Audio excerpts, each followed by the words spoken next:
Apesar da pandemia, as crianças continuam crescendo e se desenvolvendo. E hoje as pesquisas da neurociência mostram que o desenvolvimento é definido parte pela genética e parte pelo ambiente. E quando a gente fala de ambiente, a gente está falando de nutrição e estímulos. E o que está acontecendo? O mundo todo está vivenciando uma modificação na rotina nesse ambiente. Então o ambiente já não é mais adequado ao desenvolvimento infantil como era anteriormente. Diante disso, nós, lá no início da pandemia, resolvemos estudar o potencial impacto das epidemias anteriores, inclusive já dos artigos que tinham sobre a Covid-19, na questão do crescimento e desenvolvimento das crianças. E nós fizemos essa publicação, que foi uma publicação internacional com o intuito de ajudar as crianças do mundo todo. O que a gente achou? Filhos de mulheres que estavam gestantes na epidemia de gripe espanhola em 1928 tiveram depois uma educação mais empobrecida e uma pior performance física. A epidemia de H1N1 anterior a essa resultou em transtornos de estresse agudo e estresse pós-traumático em estudo de 586 famílias dos Estados Unidos, Canadá e México. A epidemia de HIV e AIDS também resultou em transtorno de ansiedade, transtorno afetivo e inclusive aumentou o risco de TDAH nas crianças estudadas. A epidemia de ebola resultou em aumento de estresse pós-traumático, depressão e transtornos sociais, em um estudo em Serra Leoa. E a pandemia de Covid-19 já estava mostrando aumento de transtorno de humor, transtorno de ansiedade, depressão, preocupação excessiva com doença, tristeza, problemas do sono, isso tudo envolvendo um risco então de estresse tóxico com impacto negativo no cérebro das crianças. Nós já apresentamos aqui esse documento sobre o papel do pediatra na prevenção do estresse tóxico e aqui a gente então quer discutir um pouco sobre esse estresse tóxico e qual é o impacto dessa pandemia nesse sentido. Então o estresse tóxico, ele ocorre quando as experiências adversas elas são graves o suficiente para superar a capacidade daquela criança de enfrentar e de desativar os seus efeitos. Então, claro que toda criança vai ser submetida a algum tipo de estresse. A gente tem o estresse positivo, o estresse tolerável e o estresse tóxico. Esse estresse tóxico é quando ela é submetida a um estresse contínuo, de longa duração ou de forte intensidade, com uma resposta física. Por isso que ele é tóxico, porque tem uma resposta física do organismo, do corpo. Essa resposta física vai elevar adrenalina, cortisol, vai causar sobrecarga no sistema cardiovascular, no sistema suprarrenal, com prejuízos a nível cerebral. Aqui a gente tem pesquisas mostrando a arquitetura cerebral. Quando você tem um neurônio normal, ele tem múltiplas conexões. E quando você tem um neurônio que sofre estresse tóxico, ele perde conexões, ok? E a gente está falando num período super importante, que é o período da infância, onde as conexões estão sendo formadas. As experiências adversas da infância, elas têm algumas categorias. Então a gente pode falar de abuso emocional, físico, sexual, de disfunção familiar, pais violentos, e aí não só a violência física, a violência verbal também, e aquela palmadinha, né, que o povo às vezes pergunta, mas a palmada, um tapa de vez em quando, isso também entra aqui na categoria, tá, de disfunção familiar, abuso de substância dos pais, doença mental, divórcio, presidiários, negligência emocional e física. E aqui também vale lembrar aquelas crianças que ficam sem afeto, sem carinho dos pais, que os pais também estão muito ocupados.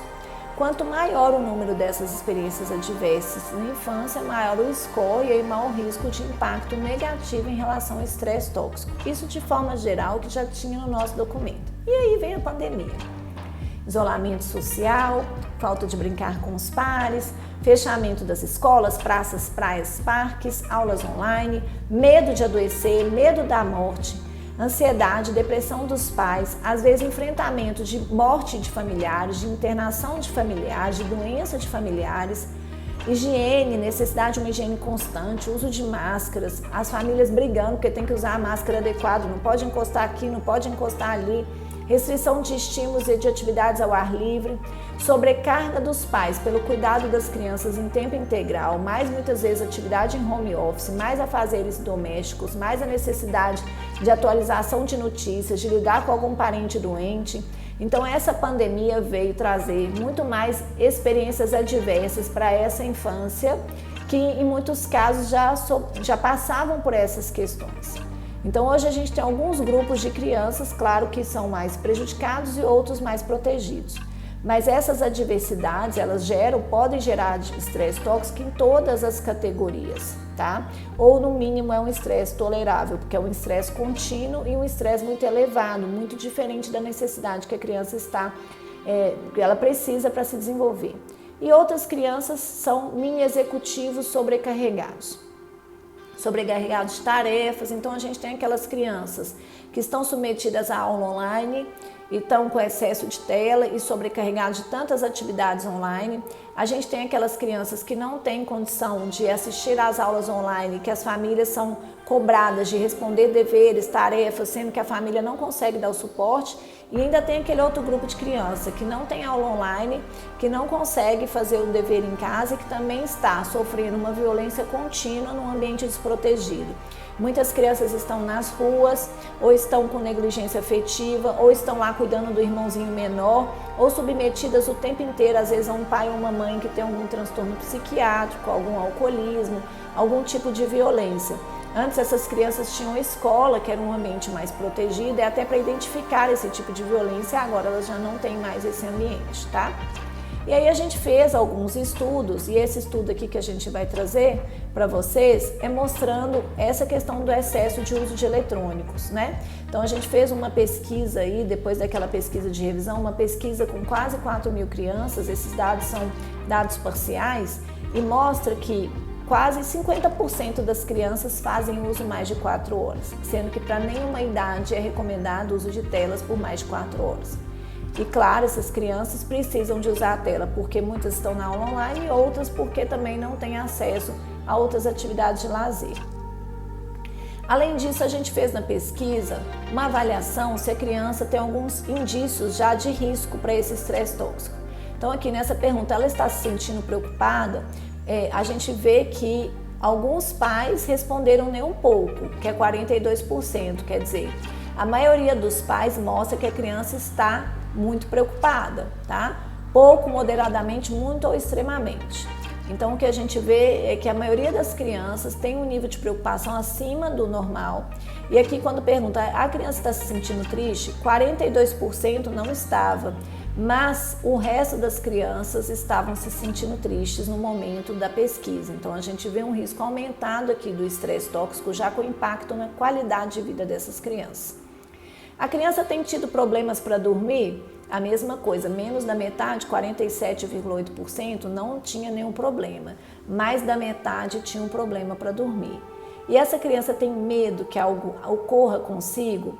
Metade não tem esse medo e a outra metade tem. Então, um medo constante dessa criança de alguma coisa acontecer, dela adoecer, dela precisar de internar, ou essa questão do risco de óbito. Então, a gente observa aqui que é um nível de estresse muito elevado. E aí a gente traz esse estudo que mostra, foi publicado em 2007, que muitas crianças que sofrem dificuldades comportamentais e outras questões ambientais, de falta de alimentação adequada e tudo nos países em desenvolvimento, vão fazer com que essas crianças que têm um potencial aqui, elas só consigam chegar aqui, ou seja, 75% das crianças não alcançavam o potencial cerebral que elas tinham. Imagine agora, durante a pandemia, submetida a tantos outros fatores de risco que estão a mais do que eu já observados antes. Numa fase que essa criança está evoluindo com essa mielinização cerebral.